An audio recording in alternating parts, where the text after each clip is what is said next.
Everyone. I'm Catherine Anaya, your host for the Women's Eye podcast. Thank you so much for joining me. This is where you are going to meet some fascinating women who are leaving their mark and making a difference here in our community and changing lives. This episode is brought to you by Casco Financial Group in Phoenix, Arizona. Catherine Scrivano is the president of Casco Financial Group. She founded her business to help people create the financial strength needed for achieving their dreams. My guest today is Diana Diaz-Harrison. Diana is the founder and executive director of Arizona Autism Charter School, the state's first charter focused on the needs of students with autism. 1 in 54 children in the U.S. will be diagnosed with autism. Diana was inspired to start the school back in 2014 after her son Sammy was diagnosed with autism when he was 2 years old. Today, Sammy and the school are thriving with a new state-of-the-art campus that is just about to open. I'm going to chat with Diana about her role as an advocate and leader in the autism community and her groundbreaking efforts to provide the best education for Sammy and other children and families with autism. Diana, welcome to the Women's Eye podcast. It is so great to see you. So wonderful to see you as well, Catherine. Well, it's been a while. I know we were trying to remember when we first met, and it was way back when Sammy was 5 years old, and now I just cannot believe he's 18. Yes. Time flies when you have kids and you're busy and you're building things. So yeah, I just can't believe it's been 13 years. So it's been quite the journey. Yes, it has, and we've both come a long way since then. Congratulations on all your success. I want to talk about that in just a moment, but first, how are you and Sammy doing amidst all of this craziness in the world right now? Yeah, so Sammy's great, actually. I've been writing some things about our kids and how we, really work deliberately with children with autism to handle change and be more flexible and not internalize what you can't do at any given moment, but to focus on what you can do.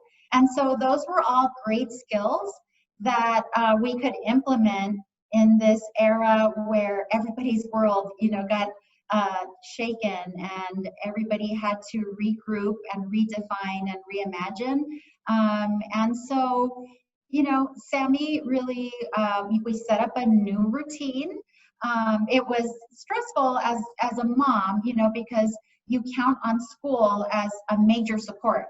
So when that changes, our school, just like many schools, had to shift to virtual.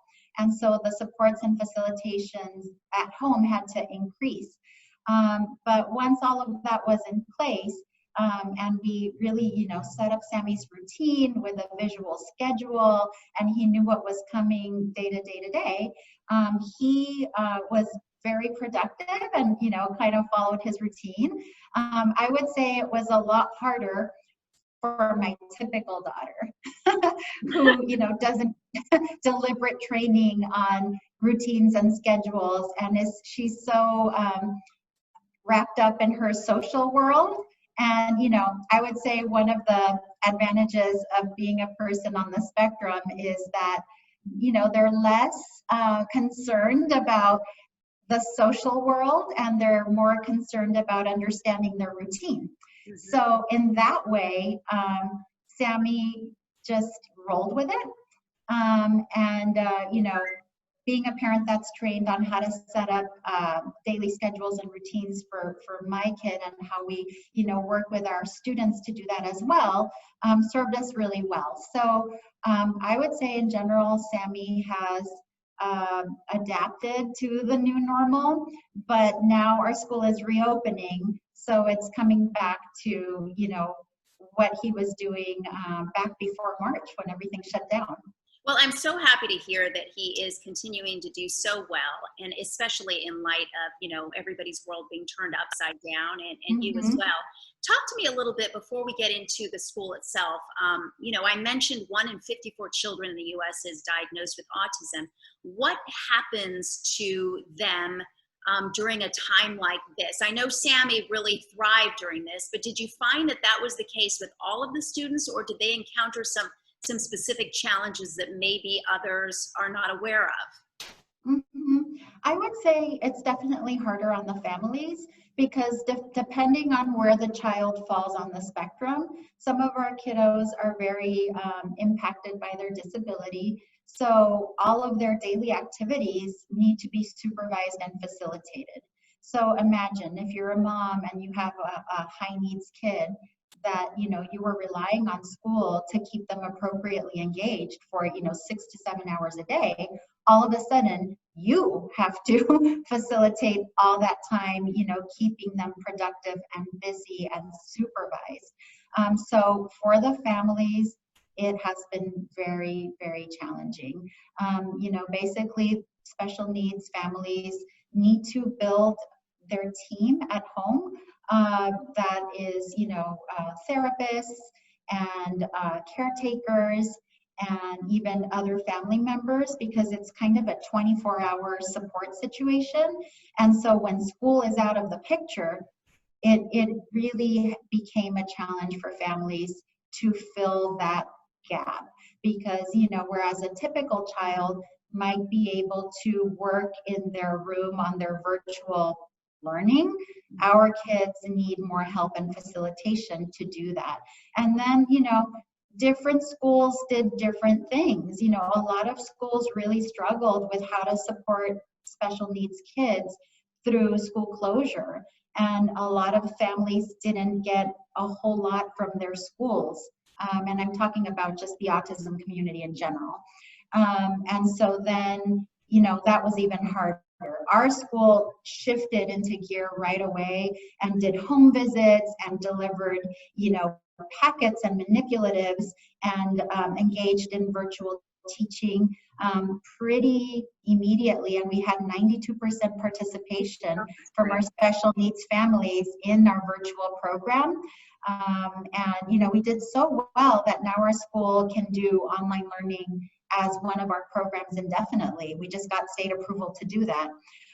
But depending on, where a child goes to school, some schools offered more support than others. So whatever that gap was, the family really had to build increased supports with, extra caretakers, extra therapists, and just, more time from their own schedule to facilitate learning for their student. Well, I think that's all indicative of just how important having your school has been in our community, especially because you were able to continue to provide that education and adapt during this time. Now you're getting ready to open, which is so exciting. As I mentioned, you started the school back in 2014, the first tuition-free public charter in the state to focus on the needs of students with autism. You had 90 students and a wait list, I remember at the time, and now you're about to expand to this huge 40,000 square foot state-of-the-art campus with an enrollment of 375 students. That is just amazing. Congratulations. What do you think that says about the needs of children and families with autism, that you've been able to expand this much in such a relatively short amount of time? Yeah, I mean, what's really fascinating is that, we acquired this larger building. It's beautiful. It's a dream school. I can't wait for you to see it. And we outgrew the building before it was even finished. So we had to retain one of our former buildings just to get more kids enrolled and not sitting on the waiting list. So the demand is really great. I think that special needs parents, parents of children with autism, really like the opportunity to have school choice. And so having a charter school that's focused on best practices for this particular special need is very appealing, because previously there were only private school options, and private school options for this population run anywhere from $35,000 to $40,000 a year. So imagine having to pay that, for a child's K-12 education. I mean, on top of all of the other costs that are involved. Exactly. So I think that it's really powerful and empowering for families to be able to say, I choose this model and this specialized school, and it's accessible because it's tuition free. And I think it's really about time for special needs parents to have a quality choice, not just a choice of location or private, and they have to do all of these things to afford that. The public, this is a really great option for that specialized instruction, but it's tuition free and accessible. Which is phenomenal. Mm-hmm. How much did you know about autism when Sammy was diagnosed at 2 years old? Not enough. I was a former teacher. I was in broadcast and media, but prior to that, my formal education is as a school teacher, not special education in particular.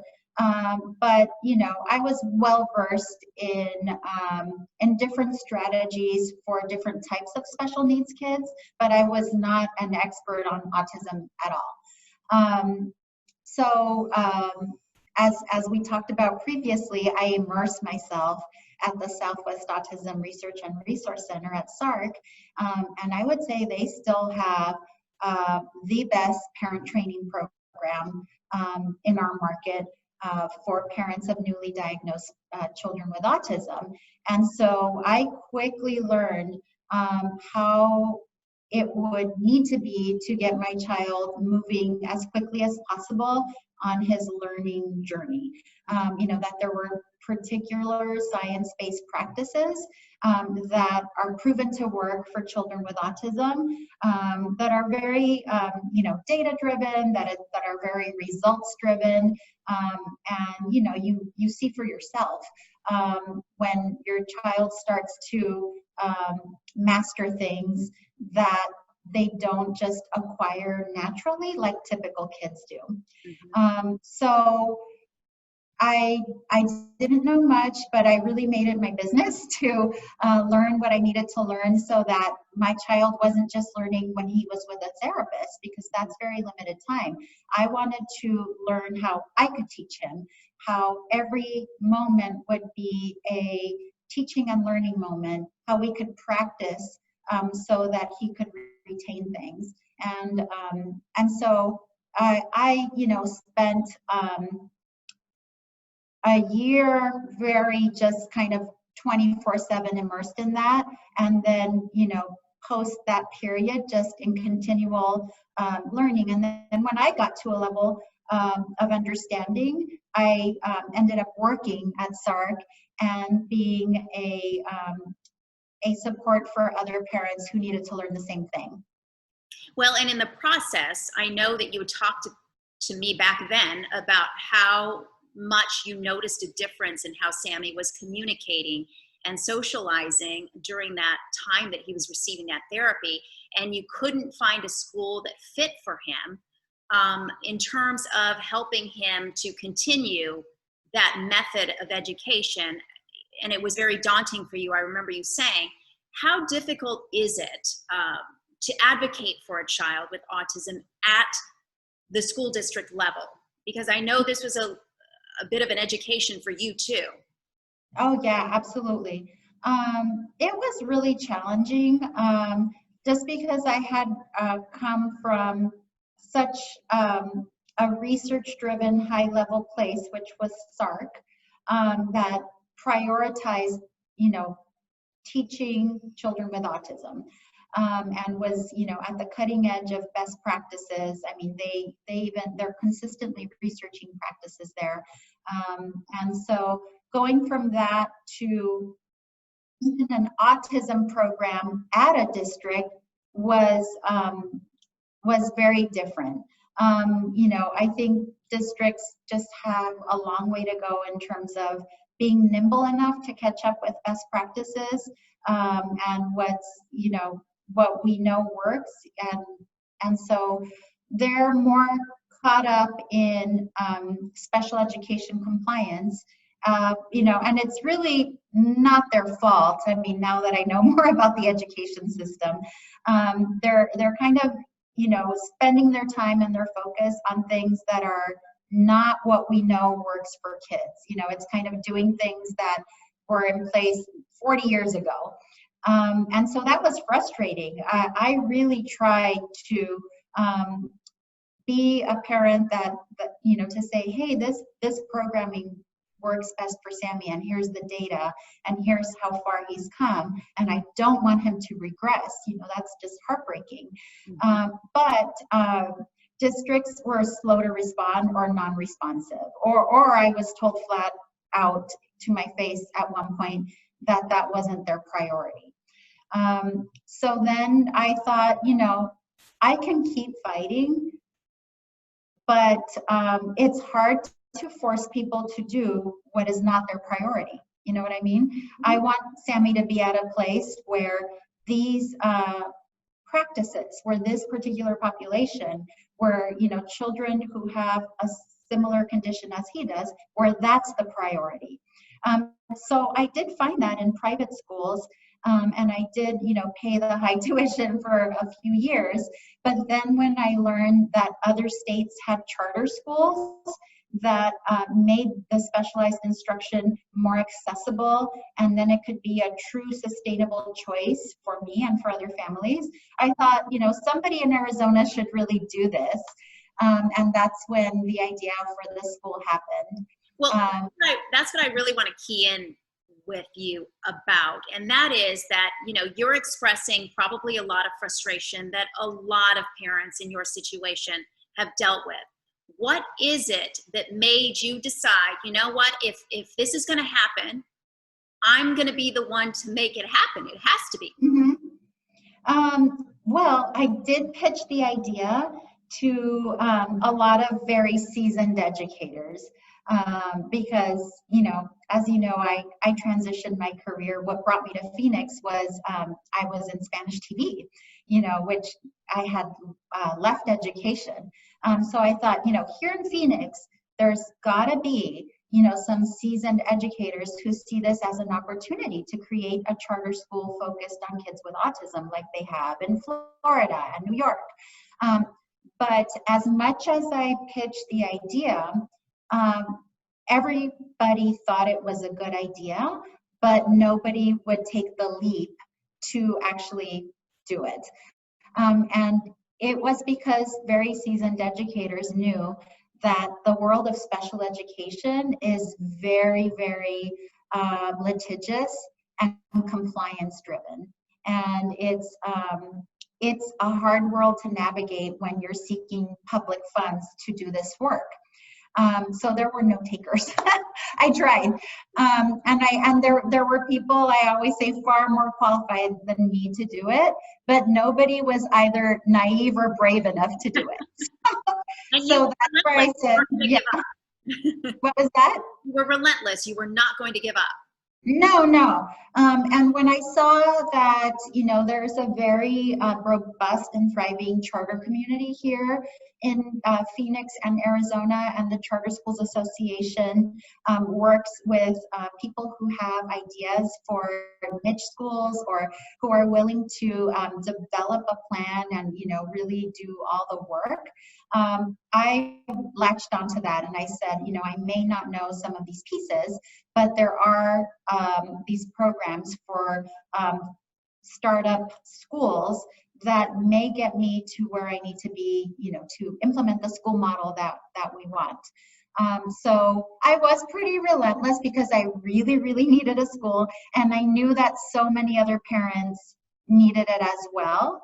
And I wasn't wrong, because at every stage of our growth, our school has filled before the school's even finished. Mm-hmm. I remember you saying that people were driving a long distance just to have their children at that school. So obviously it's been life-changing for children and families with autism. Can you describe that impact for me? Yeah, what's really fascinating to me is that it's not an issue that's specific to Phoenix or Arizona, right? We've always, from the beginning, have families driving, up to an hour and a half to get here every day, which breaks my heart. Like, I really want to have satellite schools so people don't have to do that.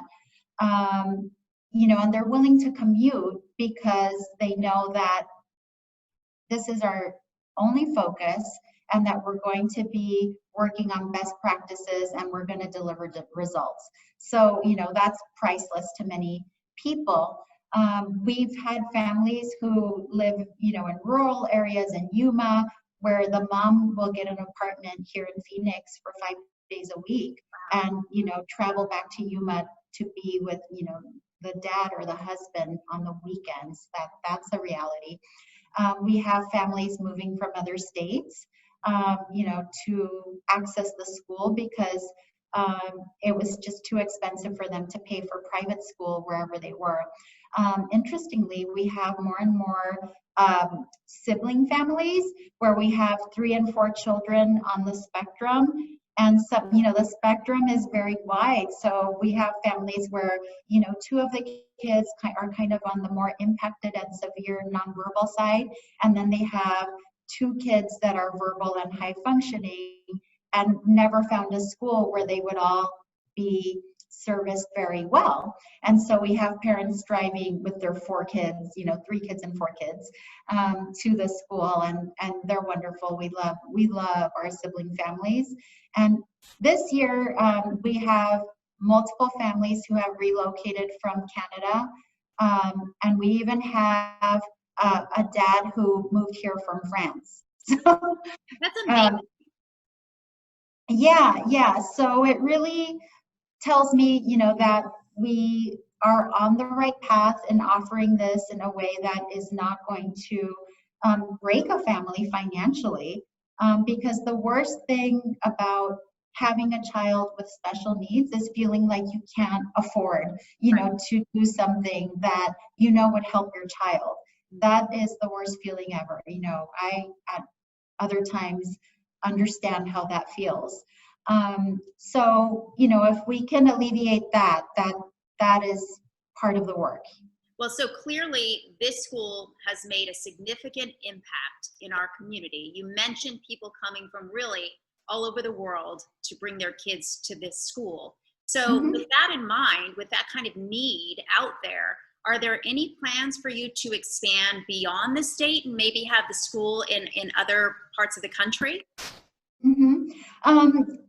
Yeah, we, first and foremost, we want to have satellite sites and campuses here in Arizona. We are actually putting in an application for the West Valley because most of our long commute families come from the far West Valley.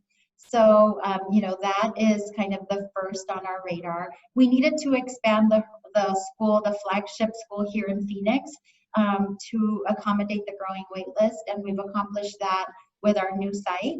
And then we wanted to, like SARC, that does a lot of research to continue to hone in on best practices, we wanted to do that as well. So this new site includes spaces for student teachers and therapists to work, and we have these research and observation hubs that are embedded within the school to grow the capacity of professionals that know how to work with these kids well. So that's kind of what was needed, in addition to finding sites that would work for our school model, we needed to have enough qualified professionals. So part of our work at this main campus will be to train more professionals so that this group of highly trained professionals can stay open the West Valley site. We also have plans for a site in Flagstaff. So after we take care of our home state, we're hoping that we can have such a solid replicable model that can go anywhere as long as there are trained professionals to lead it. Mm-hmm. Well, you have talked about the fact that you have come a long way since you and I first met, and clearly proof positive that all the hard work through the years has certainly paid off, and it doesn't sound like you're going to be taking a rest anytime soon. So what continues to drive you? I think the fact that it's very high impact work. It is a lot of work, and when you work in the nonprofit sector for a cause, it feels like you can never be doing enough. But when I reflect on where we started and where we are today, and how many more families we are supporting, and how many professionals we're helping to build so that they can not only work at our school, but just work for other schools, or agencies, or in other parts of our state, then we really see that the impact can be endless. And so that just is such a huge driving force to elevate the quality of life for people with autism. That is my driving force, because it's not just a K-12 thing. People with autism are a growing sector of our population, and they have special abilities and intelligence, and they really need to be considered as a powerful neurodiverse part of our community. And so getting them to the point where they can share their gifts is something that really drives me. That's just beautiful, and I am so in awe of you and all that you have accomplished in the number of years that I've known you. It's incredible, and I thank you so much for sharing your story with me. I applaud you for all of the great things that you've done and continue to do, and you're just amazing. And on behalf of all the children and families you've been able to touch, thank you from one mom to another. Thank you from one mom to another. It's been so nice to have you follow our story from the beginning. It's been so great to have your encouragement, and you help me reflect on how far we've been able to come, because I really love that you have been a constant in all our big steps. So I would love to have you at the school. You are also an inspiration to me, and I love the way we've both evolved. So I hope that we can continue to feed each other with just inspiration and support. That means so much to me, and that is what the Women's Eye podcast is all about, is encouraging, inspiring, and empowering women as we continue to make the world a better place. So thank you for sharing your time with me. I do want to let people know that they can learn more about you, Diana Diaz-Harrison, by going to our website, which is thewomenseye.com. Also, we want to remind you that the Women's Eye has a book. It's called 20 Women Changemakers. Shop for it wherever you buy books and at changemakersbook.com. That's going to do it for this episode of the Women's Eye podcast. Again, Diana Diaz-Harrison, thank you so much for joining me. And thank you all for listening and watching. I'm Catherine Anaya. Until next time, remember, it's the world as we see it.